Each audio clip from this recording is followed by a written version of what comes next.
अपन गांव का छाटल छिना रे सत भतरी ए पाहुन काहे न का जल्दी रोवत तू मैं बड़ कट हो रहा हूं तार माई के छिया तार पूरा घाम घाम कइले भाई योरे क्या कर दे दिया रे छिनार पुआरा गो जले बारू छिया तारो गान जा यही पपन लइका भी आइबे ही पपुरे में पिल्ली बन के एक 6 7 8 9 20 गो नहीं तो ओ यही में 1 3 5 लुकाइलो बालू जा कोई खजुला तक गोर से रे सीख जाए तनी वगैरह हाथ छिनरो सीख जाए अरे रोका रोका अपन मशीन रोका छिनरो मशीन गल निकाल के दिखावे लगता हमरे के 4 दिन से सुतल लइके भाई ए जे सुता तानी जाके बढ़िया नींद लागी हो बढ़िया सावत लोन ले तारी जा ई कौन ये राड़ी ऐसा ही लोन ले अब हतार के छोड़ दे तारी सब पवरे के अपने सुत जाता तोर माई के छिनरी तोर माई के राड़ी ए घर फोरन बो ए छिनारो उठ के बैठ जा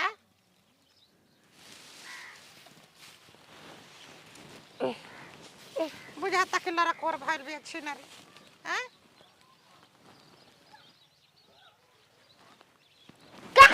जयमाल होता हमारा बिना जयमाल कैसे हो जी हमारा बिना मैं माल हो गइल कहिए ओ हां जयमाल बोला गइल जयमाल हां कनी हकी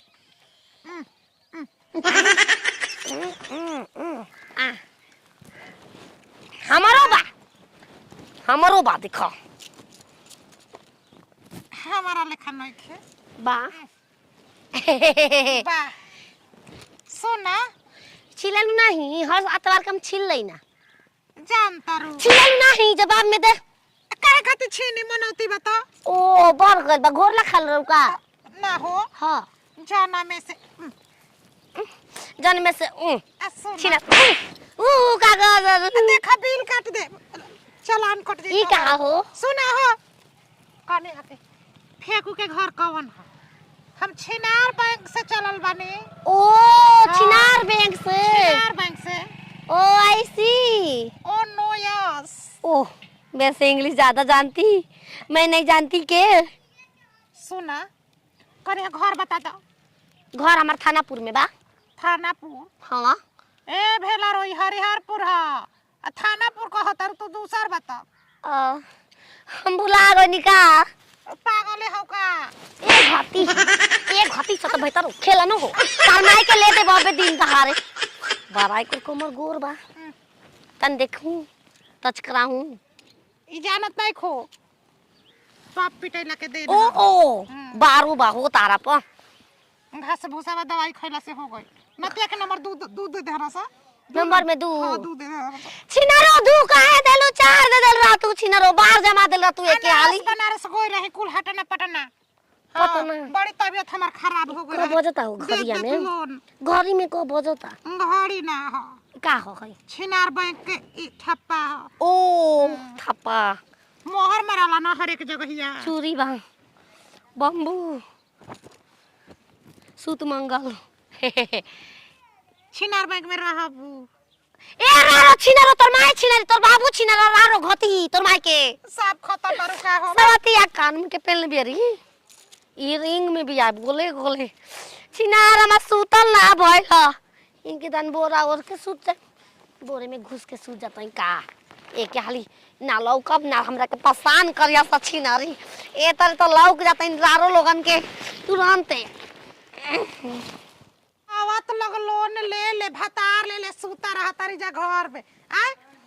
अब बताओ नमस्ते नमस्ते बहुत कुछ समझते कहाँ जातनी जाता नहीं लेबे हां तेतला के अरे फेकू बबाड़ी एगो सुरेमन बो जगदीश बो त पूछही के नहीं खे ऊ छिनार 51,000 रुपया ऊ ले हाली का चाहिए का तारा पेपर नहीं के देला तनी कि कहीं तल मत देगा मतलब बियाह नहीं खे भेल का दुला अब तिकी खड़ा हो जाई छी बुता भेड़ुआ बा तू जानत नहीं का हम कहाँ के हई कहाँ से चलल बनी छिनार बैंक थिनाल बैठे हाँ मुसाफिरगंज से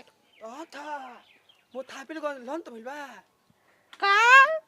बेटा बा वो जे था का नतिया को दत मुंह फुकाओ ना अच्छा हाँ हाँ लंच भइल बा अभी समझ नहीं हां हां 2 नंबर बना का बा ये नाती का 2 नंबर बा का बारे भेड़ुआ बा आ छिनार बैंक से बानी तना केस ठोकब के टेढ़ हो जाइबो नाती उ तो गाला पीछे तो यूज बा अच्छा हुनकर घर केने बा ये बच्चा बा बताओ फेंकू के देवल तो होता देवर भतारे कह देबे भतार जी राजा राजा जी हेतु तो देखा हो केने डाला घर बा तत दूल के आ केने घर बारे नातिया दबा निकल ए देवर सुना केने घर कल धलिया बताई तो कल तारा मुंह में घाव हो खो नातियू दो गालाऊ रा के हम जात रहनी है ई जवानिया में बाड़े न सैया देवरा हो दामना मोर करी हैया देवरा हो दामना मोर करी हैया ए सुदामा के हो अरे सुदामा ना वो छिनारी भतार लेके भीतर सूत जा तरी सा अच्छा खुलल बा पलंग में से दर्द काहे जिया के दर्द निकालत तारू के हो छिनार बैंक से मैडम मन मैडम रखनी जी? देवी मैडम के नाम सुन प्रणाम मैडम जी। खुश रह मन रखनी देवी मन रखनी रहो नाम हो ढेर जानी के मन रखनी है ढेर जना उपास गइल नती उ अच्छा ये बताएं तरवा हिस्टोरी खोल देम पूरा गांव बटोर जाई ए सावत मरद के मन ना पैसा दे दे रखले बनी ढेर जना के मन ओहो छिनार बैंक से ऐसा बोलत नहीं मैडम जी कि सब जाने के मर्द के मन रख के छोड़ देले बानी यही बात पता ढेर जना के दे दी ना लोन अच्छा हाँ। देखी मैडम जी हम जानतन कि वसूले खातिर आइल हुकम पैसा बा जौन ले ले रही त ना देबू का आय ना देबू आंख बढ़िया से देखत मरद थोड़े हैं कि आंख मारता नहीं डबल लेंस वाला ह तू कहीं एने तक वो लेंस मिली काम घबरा जाई तो मेहरारू हो गए हाई सब कैसे हो गई सूद नहीं खूब भरत अरे मूर्ह नहीं खूब भरत कम से कम सूद भरा सूद नहीं खूब भरत त मूर्ह ए भरा मैडम जी वो तो होइए नहीं कि कैसे हम भर दी हमार घर के मालिक उहे ही है। मैडम जी फेंकू चौबे देखी पैसा रखल बा भराई लेकिन हमार घर के मालकिन नहीं खी अभी कोनो काम में लेके बाहर गइल बाली तू का हऊ हम सरवा नौकर हई नौकर? हां मालकिन लोन ले नतिया मुतपिया ना सतभतरी नौकर रख तरी सा रो मैडम होगी काहे 76 वाला सब गाड़ी ना देता मैं नहीं छिनार बैंक त बैंक के नाम बाकी रहू नाम हम मन छिनार रखनी देवी बाप रे जेकर मन होखे उ रख ले हमार बा हमार घर के पारो का जाने कहां चल गइल बाड़ी उ करोड़ों रहती के त कुल संपत्ति काम हेने बा ताकत होने बाड़ू करोड़ों के संपत्ति तहरा के है बा मैडम जी लेकिन हमार करोड़ों के संपत्ति मालकिन हड़ी अब नोटिस चाहिए देखी चली घर में देख ली